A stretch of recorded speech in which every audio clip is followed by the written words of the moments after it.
नमस्कार। आजाद सिपाही के विशेष में आपका स्वागत है। मैं हूं राकेश सिंह। प्रधानमंत्री नरेंद्र मोदी द्वारा मंगलवार को भोपाल में पहली बार समान नागरिक संहिता पर इतनी तवज्जो दी गई, इसलिए अब ये मुद्दा सियासत के केंद्र में आ गया है। वैसे भी हाल के दिनों में इसको लेकर राजनीतिक माहौल गर्म है।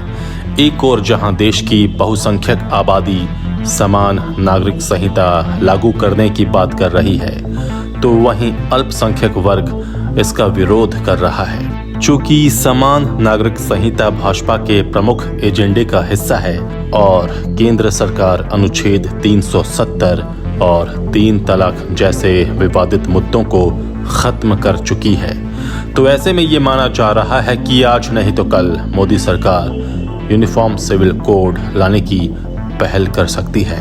इसमें संदेह नहीं है कि समान नागरिक संहिता से समाज में एक रूपता लाने में मदद मिलेगी। समान नागरिक संहिता लागू हो जाने से विवाह, गोद लेने की व्यवस्था, तलाक के बाद महिलाओं को उचित भरण पोषण देने जैसे मामलों में भी समानता लाई जा सकेगी। संविधान के अनुच्छेद 44 में नागरिक संहिता की चर्चा की गई है। इससे साफ है कि संविधान निर्माता ये चाहते थे कि देश में यूनिफॉर्म सिविल कोड लागू हो। संविधान में मूल अधिकारों में विधि के शासन की अवधारणा विद्यमान है, लेकिन इन्हीं अवधारणाओं के बीच लैंगिक असमानता जैसी कुरीतियां भी व्याप्त हैं। विधि के शासन के अनुसार सभी नागरिकों के लिए एक समान कानून होना चाहिए, लेकिन समान नागरिक संहिता का लागू न होना एक प्रकार से विधि के शासन और संविधान की प्रस्तावना का उल्लंघन है। इस संवेदनशील मुद्दे पर जारी सियासत की पृष्ठभूमि में समान नागरिक संहिता के बारे में पूरी जानकारी दे रहे हैं आजाद सिपाही के विशेष संवाददाता राकेश सिंह। प्रधानमंत्री नरेंद्र मोदी ने मंगलवार को भोपाल में भाजपा के एक कार्यक्रम में पहली बार समान नागरिक संहिता के बारे में अपनी राय रखी। उन्होंने अपने संबोधन में समान नागरिक संहिता के महत्व को रेखांकित करते हुए भाजपा में इसकी जरूरत बताई।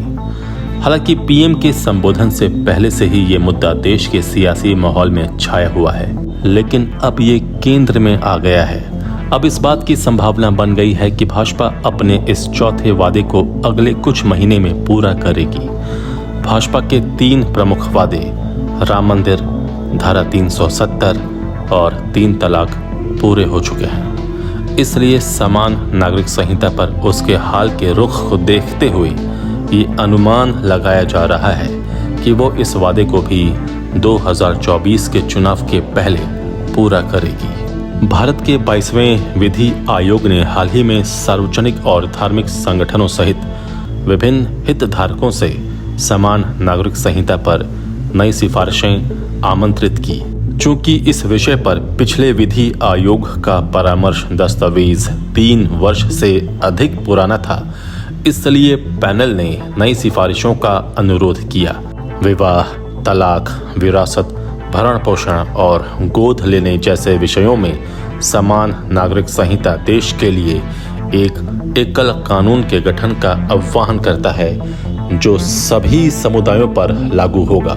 इसके बाद प्रमुख मुस्लिम संगठन जमीयत उलेमाए हिंद ने घोषणा की कि समान नागरिक संहिता संवैधानिक रूप से दी गई धार्मिक स्वतंत्रता का उल्लंघन करता है, लेकिन वह विरोध के लिए सड़कों पर नहीं उतरेगा, बल्कि कानूनी तरीकों से इसका विरोध करेगा। समान नागरिक संहिता पर चर्चा करते समय ये विरोध नया नहीं है। इसका विरोध 1946 में भी हो चुका था। स्वतंत्र भारत में हमारे संविधान का मसौदा तैयार करने के लिए 1946 में संविधान सभा की स्थापना हुई, जिसमें 2 प्रकार के सदस्य शामिल थे। एक वे जो समान नागरिक संहिता को अपनाकर समाज में सुधार चाहते थे, जैसे B.R. अम्बेडकर, और अन्य जो मुख्य रूप से मुस्लिम प्रतिनिधि थे, जिन्होंने व्यक्तिगत कानूनों को कायम रखने पर बल दिया। इसके अलावा संविधान सभा में अल्पसंख्यक समूहों ने समान नागरिक संहिता के समर्थकों के खिलाफ लड़ाई लड़ी। परिणाम स्वरूप संविधान को राज्य के नीति के निर्देशक सिद्धांत के भाग 4 के अनुच्छेद 44 से केवल एक पंक्ति मिली।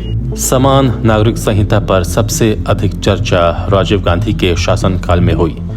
शाह बानो नामक एक महिला को उनके पति ने 3 तलाक दे दिया था और गुजारा भत्ता देने से भी इनकार कर दिया था। तलाक के बाद उन्होंने अपने और अपने 5 बच्चों के भरण पोषण के लिए अदालत में याचिका दायर की।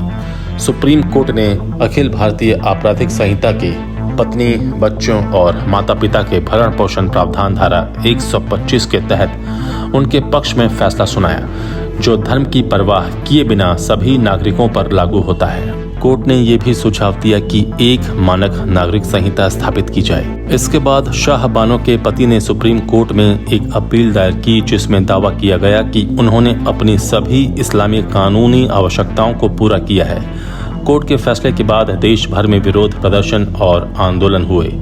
दबाव में तत्कालीन राजीव गांधी सरकार ने 1986 में मुस्लिम महिला तलाक संरक्षण का अधिकार अधिनियम पारित किया, जिससे आपराधिक प्रक्रिया सहित की धारा 125 मुस्लिम महिलाओं को संरक्षित करने हेतु लागू नहीं हो पाई।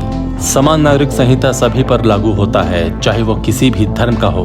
उस महिला की स्थिति पर विचार करें जिसे उसके पति द्वारा दूसरी, तीसरी या चौथी शादी करने की धमकी दी गई है और वो लगातार चिंतित रहती है, पूरा जीवन अनावश्यक तनाव में रहता है, जिसका अधिकांश स्थितियों में स्वास्थ्य पर नकारात्मक प्रभाव पड़ता है। ऐसे में क्या हम खुद को इंसान कह सकते हैं? क्या ये जीवन भर की मानसिक यात्रा नहीं है? सभ्यता, समानता, अखंडता और मानवता के लिए संविधान पर आधारित समान नागरिक कानूनों की आवश्यकता है। यदि समान नागरिक संहिता अधिनियमित और लागू की जाती है तो इससे राष्ट्र एकीकरण में मदद मिलेगी और तेजी आएगी। इससे पर्सनल लॉ के कारण मुकदमेबाजी कम हो जाएगी।